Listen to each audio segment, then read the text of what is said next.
I want to thank BJ and Jeff and Sylvia for the music this morning. It's quite wonderful. It was a dark and stormy night. Well, at least it was dark and it was night. I was driving by myself south of Minocqua, following some friends to a cottage where we were going to stay overnight for a golfing weekend to end our season. I'm pretty sure I was going under the speed limit. All of a sudden, though, I saw in my rearview mirror something that we all dread: the flashing red and blue lights of a police cruiser. I dutifully pulled over, produced my license and registration. The officer went back to his car and determined that I was not a bank robber on the lam, or whatever else they do when they go to the back of their car. He then came back and informed me that one of my headlights was out, which I knew and planned to get fixed the next time I was in the shop, and that my license plate was partially obscured by the housing around it. That's the first time I ever heard that one. So after a few minutes of discussion and admonition, I promised to get the headlight fixed. He sent me on my way. Now my reaction to this, was more annoyance and aggravation. Frankly, my biggest concern was that my friends had kept going and I wasn't exactly sure where the cottage was. But fortunately, we all had cell phones and soon reconnected and headed off for our golf weekend, where, by the way, I didn't play very well. Note, however, my description of my reaction: annoyance and aggravation. Other than the momentary concern one always has when being pulled over for a moving violation, I can't say I was frightened. As a white male, my experience with law enforcement had never been really problematic. Other than the occasional speeding ticket, most such encounters had been infrequent and low-key. Since by all appearances I was a middle-aged white male who looked fairly respectable, I suspect that I was not seen by the police officer as a threat either. But let's change the facts a little bit. Let's assume that I was an African American male, or perhaps in that part of the state, a Native American male. Or assume that I was a single woman driving alone on that backcountry road at night and stopped by a male police officer. Would I have had the same confidence that nothing untoward was going to happen in the encounter? I'm not so sure. In my situation, I didn't have to say, hey, I'm just an ordinary white guy driving at night on a public road. I could tell the officer that I knew that the headlamp was burned out and I'll get it fixed as soon as possible, which I did. All of those assumptions were already baked into the situation. You see, that's how hidden privilege works. It's part of the fabric of what's going on. I don't say to myself, I'm a middle-class white guy, so things are going to work out. I just kind of unconsciously assume it. Those with whom I am dealing don't say, he's a middle-aged, middle-class white guy, so I'll give him a pass on this one. That's just the way it often works out. Privilege is not something that I ask for or consciously assume that I have merely by virtue of being white and male. In fact, in many cases, I can assume with some validity that it comes from talent and hard work. I turned 18 in 1966, just as the Vietnam War was beginning to heat up. I'd been a good, hard-working student in high school and had decent grades. I came from a family that valued education, and it was always assumed that I would go to college. So when I enrolled for college in 1966, I also signed up for the draft and requested an educational deferment. I'm sure that describes some of you in this room as well. There was really no question that I would receive it, and at the time I didn't really see anything unusual about it, or I see it as a privilege. It was simply something that was part of the order of things. So instead of going to Vietnam, I remained in college, preparing for my future and not facing the physical or emotional danger faced by the men and a few women who served in that war. I didn't need to pull any particular strings to get that status. Yet if I had not been a good student, if I'd come from a family where education was not a priority, or if I was an African American or some other minority group without the financial ability or understanding of the system that would allow me to go to college, the outcome might have been quite different. And in fact, a number of years later, an acquaintance of mine that I was working with pointed out that given my education and skills, even if I had ended up in Vietnam, it may very well have been behind a desk and a typewriter rather than an M16 out in the jungle. So even there, my hidden privilege probably would have protected me. Of those 55,000 plus names that are written on the Vietnam Memorial Wall, I'm guessing that very few of them come from my particular demographic. I was not more deserving than they, only luckier. But I benefited nonetheless. Now, to be sure, I have found the term white privilege to be grating at times. I felt like I wasn't particularly privileged. I'm just an ordinary person trying to play by the rules and earn my way in society. I'm certainly not part of the 1%, the financial and social elite of the country. I've worked hard for what I have, and I've advocated for those who have left. But that's not the way white privilege works. It's much more subtle. It's much more nuanced than that. From my reading and study, including John Powell's Racing to Justice, which was Powell was one of the speakers at a white privilege conference in Madison last spring that I attended, and which we read from in the service, I'd like to suggest a possible working definition for white privilege. And this is one that I've put together as a composite of the reading that I've done. White privilege is a set of benefits that accrues to me because of my race, whether sought or unsought, and whether recognized or unrecognized, that puts me in a position of power and advantage over those who do not have the same privilege. This privilege is built into the structure and fabric of society and is not necessarily based on my individual efforts to attain a position of advantage. So let's try to unpack this a little bit. First of all, for purposes of this discussion, we are talking about white privilege based on something we call race. Now, concepts of race and whiteness are really socially and politically derived. They're not biological constructs.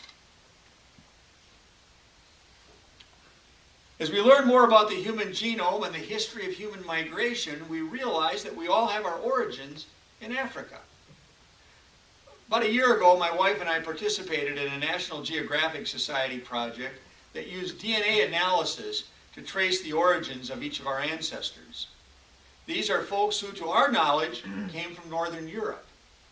But if you look at the genetic analysis, it shows that if we go back 15,000 years or more, most of these ancestors originated in northeastern Africa before their migrations took them to Europe, to the rest of Asia, to Australia, and ultimately to North America. As Dr. J. Craig Venter, head of the Celera Genomics Corporation, said in 2000, remember this is about 15 years ago now, we have more, but Venter says race is a social concept, not a scientific one. We all evolved in the last 100,000 years from the same small number of tribes that migrated out of Africa and colonized the world. The article goes on. Dr. Venter and scientists at the National Institutes of Health recently, and now this is 15 years ago, announced that they had put together a draft of the entire sequence of the human genome. And the researchers had unanimously declared that there was only one race, the human race. The article points out that some of the most obvious signs of so-called racial differences, such as skin color and facial characteristics, are the works of a few genes that are most easily affected by environmental factors to mutate over shorter periods of time. So, for example, the white skin color evolved in Northern Europe, evolved to adapt to the differences in climate from the African homestead of the human race. So if the genetic differences are so minuscule, then why does race seem to take on such an outside impact in society, at least the way society in the United States has organized itself? Well, other researchers, more historians and anthropologists, suggest that the whole notion of whiteness is really nothing more than a political and a social construct, which developed in the United States out of the outgrowth of African slavery. These researchers pointed out that initially, at the time of Jamestown and some of the earlier colonies, the most of what we could consider servitude was that what we now call the indentured servant variety, whether it was blacks or whites, or any other group. An individual, often in exchange for, particularly a European individual, in exchange for passage to the so-called New World, would agree to a limited time period of service, after which they would be freed and get on with their lives. However, as the economic value of a permanent base of slave labor became evident in the production of cash crops that benefited the elites, such as tobacco, there was a desire to find some kind of a distinction so that one group of people could be kept in slavery indefinitely, in servitude indefinitely, while other groups could be freed after a period of time. And they'd be given the background of the people who were making these decisions, they fixed on what they called race as that defining characteristic. The persons with dark skin, Africans and some Native Americans, were deemed inferior and therefore rightfully subject to lifetime servitude. To cement this distinction, the economically disadvantaged, quote, whites, who might logically expect to make common cause with poor blacks given the basis of class and economic status, were made to feel superior to the blacks, slave or free, and thus they sided with the elites who might otherwise be their antagonists. And this dynamic, as we know, has continued to the 20th and 21st centuries in terms of race and class relationships. Thus, despite our increasing knowledge of the minimal genetic differences between what we call the races, the social aspects of race continue to impact how we live our lives together. Privilege is defined as a set of benefits that accrue to me because of my whiteness.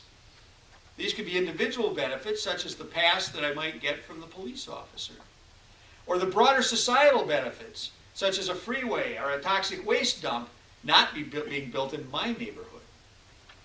Because of this privilege, my spouse need not have the same worries about me coming home late at night, as Rosemary Bray McNatt expresses in her essay. My all-white grandchildren should be able to play in the park with a toy gun without fear from a policeman opening fire. Though as I was writing this and was thinking about it, I was wondering how that would affect my grandchildren who are part Mongolia if they were living in some parts of this country.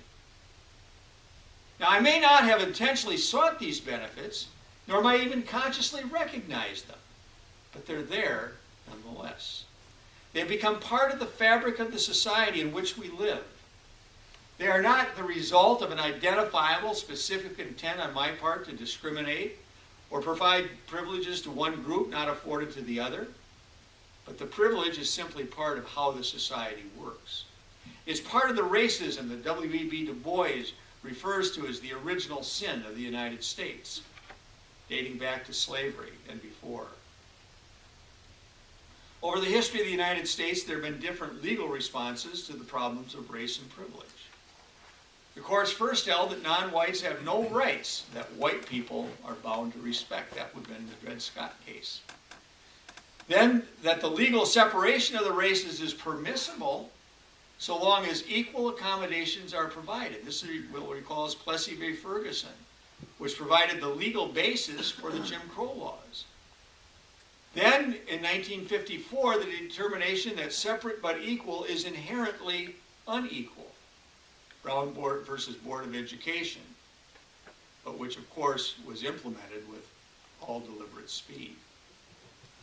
And in more recent years, a shift in judicial focus to so-called colorblind remedies that do not deal directly with race or the historical consequences of slavery and other forms of racial oppression or racial segregation.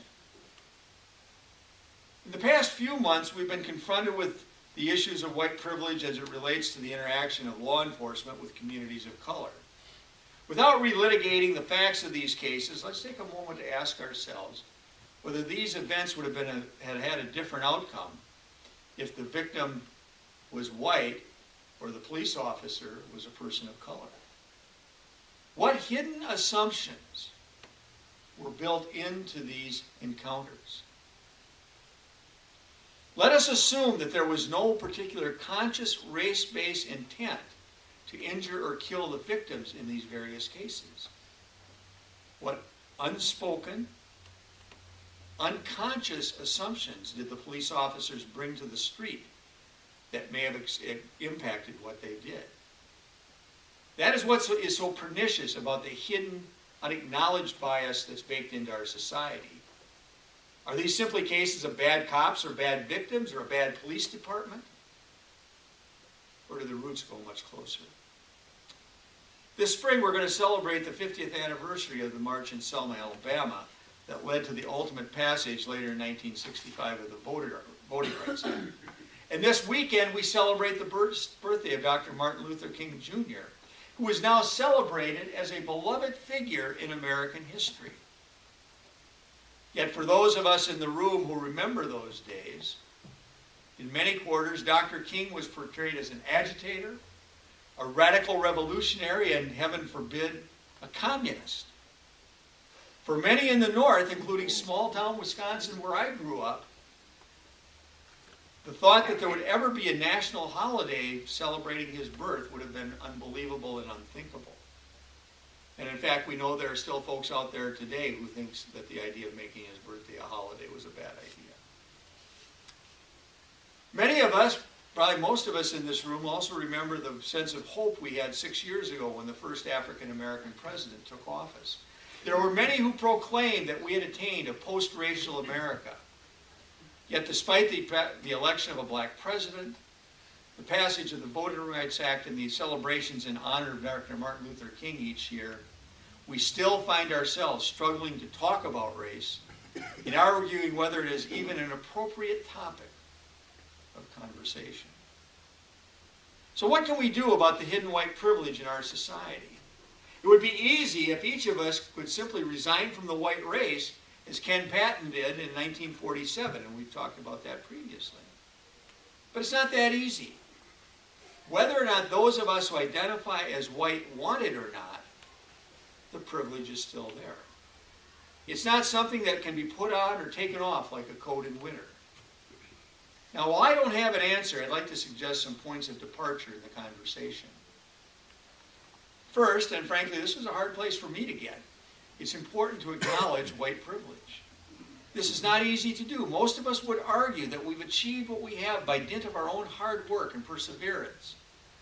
We who are white need to accept that there is more to it than that there are certain unspoken benefits that accrue to us simply by reason of our, quote, whiteness. Secondly, though, we should not make this a matter of guilt or shame. In most instances, at least, the privilege is not sought and often was not even recognized. It was simply a natural consequence of how our society works. And finally, a point that Professor Powell makes is that we need to beware of universal or race-neutral solutions to problems. He says that one of the problems in responding to the effects of racism has been to seek out solutions to problems that are general, without acknowledging the racial component of the problem. If we try to deal with school segregation without dealing with the racial aspects of housing segregation, for example, and the policies that encourage it, we'll never solve either the housing or the school problems. Now, while I too find inspiration in Dr. King's dream of a multiracial society with children of all races living together in harmony, I've come to believe that we will not achieve that dream until we accept the reality of race in America and address it directly. As much as we may want to believe that Dr. King's dream has been realized, we must be realistic enough to accept that it has not yet come to fruition. We must continue our work for justice and our work to build the beloved community in our time.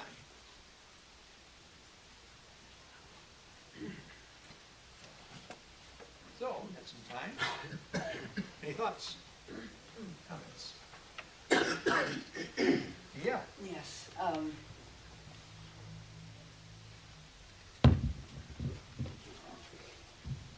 Jim, that was one of the best speeches on race I have heard, and I thank you so much.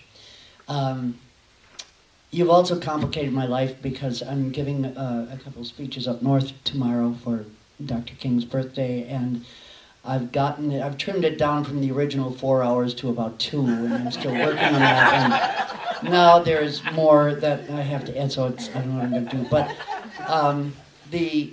the issue of white privilege is, as you so eloquently and effectively put it, a really difficult one for white people to deal with, because we do think, well, I've gotten where I am on my own. But the original piece that I am aware of on white privilege was written by Peggy McIntosh, and I forget just exactly when, but a number of years ago, and it was called The Invisible Knapsack. And she said, we white people all walk around with an invisible knapsack that is filled with all kinds of goodies. It is blank checks and skeleton keys and passes and all kinds of benefits that we are not even aware of there. But every time I walk into a store and pay for something with a credit card and it is accepted without challenge, I am enjoying white privilege. And anytime I go into a neighborhood and looking for, maybe I want to rent or buy a home, I'm accepted assuming that, you know, I look respectable and I have the necessary financial background. It's fine. People are going to say, sure, that's fine. You can certainly do. I can walk in a store and just wander around, sometimes just idly looking at things, which I do on occasion, just for fun, without challenge, without being followed, without having anybody follow me around, suspicious that I'm going to take something. Time and time again throughout the day, we enjoy these special privileges, and we don't realize that. And those are privileges that are not enjoyed by people of different skin color. I really do want to get some citations from you. Please don't leave, because there are a couple things I really want to follow up on. But I saw Selma yesterday, and if you haven't seen it, you really must. There were 6 people in the theater, the friend that I was there with and me, and another couple, and Daisy and Rufus, were the 6 of us in the theater. And it is powerful and it is dramatic, and people absolutely need to know. I'm convinced that, I'm just going to say this very quickly, we keep saying we have to have a national conversation about race. Yes, we've been saying that since the 60s. We all nod our heads and then we never do it. I think we have to do it here. We have to do it where we live. I think we should start with the churches and the ministerial council, or because they can speak with the voice of moral authority, bring in educational leaders, governmental leaders, business leaders, and all of us, the people, and work on this, because if we don't get to know each other as people, as the human beings that we are, and it's why I think what you said about race and the origin of the concept of race is so important. If we don't get to that, I don't see any hope for us. But I think that we can, and I think that we have to, because the big question I think is, if we don't do that here and now, what is the alternative and what is going to happen? Okay, thank you. Yeah, I'm coming around. One thing I thought of, you're talking about the college deferment, and it seems like that would be unconstitutional, but I don't remember anyone ever challenging it as such. Do you? It doesn't seem like that would have held up.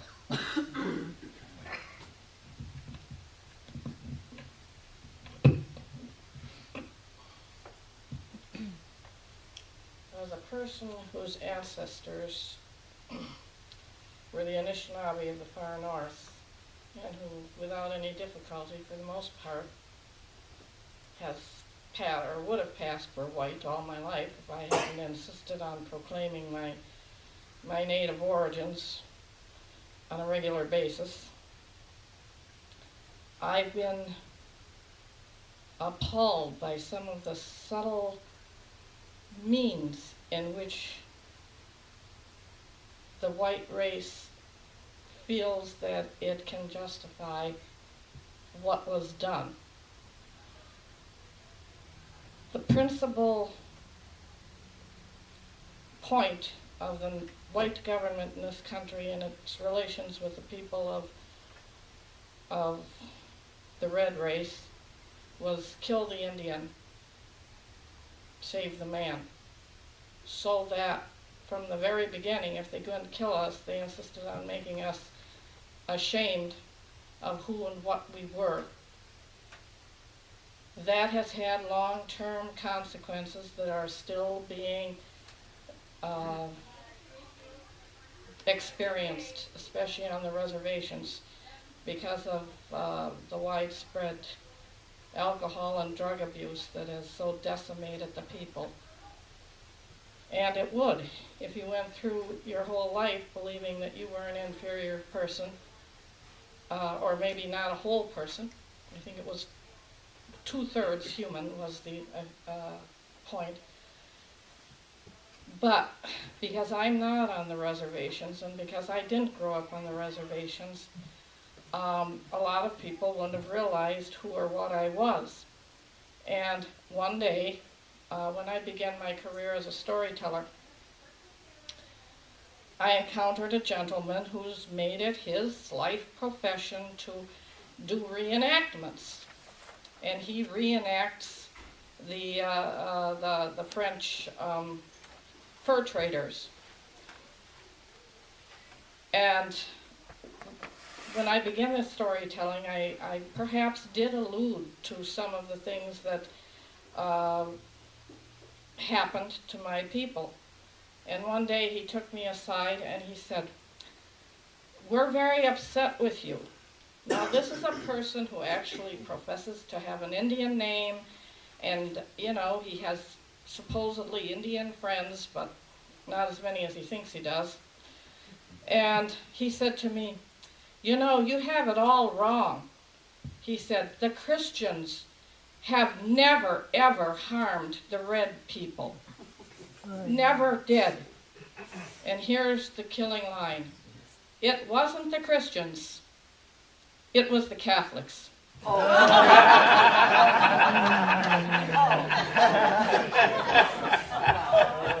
was wondering what the punchline was going to be. Just 2 quick points. Something that happened to me personally, well, both these things happened to me personally. One was just yesterday. I've lived in the United States a good many years now as a permanent resident alien, which means I'm not an American citizen, I cannot vote. And I learned that in order to renew my driver's license, I had to produce documentation at the office out there on Rolling Meadows, or whatever that street is, to prove that I'm here legally. So I dutifully took my green card, and it was in my purse, and I go out to the place to get my license renewed. The fellow filled everything out and was about to hand it to me when I said, "Aren't you supposed to look at this?" And I was perfectly aware that because I looked like a respectable, elderly white personage, and that if my skin colour had been different, that would have been the first thing they would have asked for. He just assumed. I had a class in the 1970s on this very issue, so I've been aware of it, for a very long time. And yesterday, here in Fond du Lac, I was out at breakfast with a bunch of people. And the woman sitting next to me was literally gloating that the film Selma did not get too many Oscar nominations. And I sort of turned to her and I said, "Why would that please you so?" "Well, I'm just so sick of having all this stuff shoved in my face." Right here.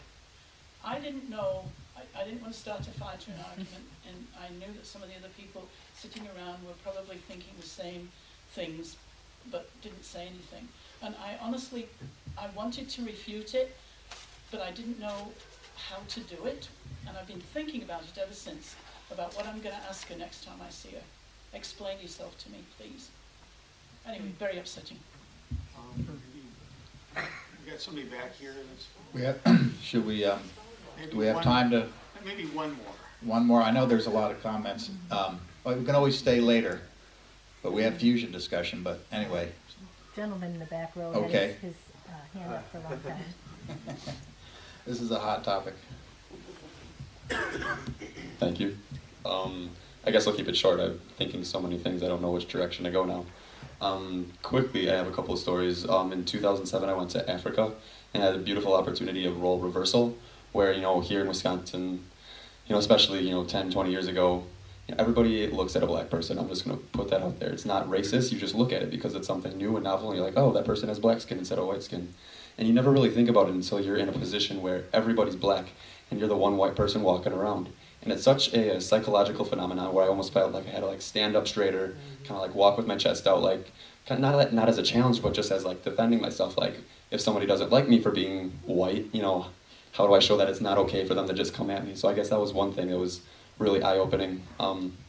Just recently now talking to a red skin color, I went through Arizona just 2 weeks ago and went through a Navajo reservation, probably the biggest reservation. I didn't even realize we had such a big reservation here in the States. And that's my problem, not realizing that. And going through that, I could not believe that we put these people here. I don't know if it has direct relevance to the Trail of Tears, but these people, I mean, it is a foreign country. They speak Navajo first, and maybe they speak English second, and you go to these places, and I don't even know, like, how do they provide for themselves? I want to talk specifically maybe afterwards, but there's no soil. They can't plant things. It's just clay and dirt. Death, I want to say, is just death out there.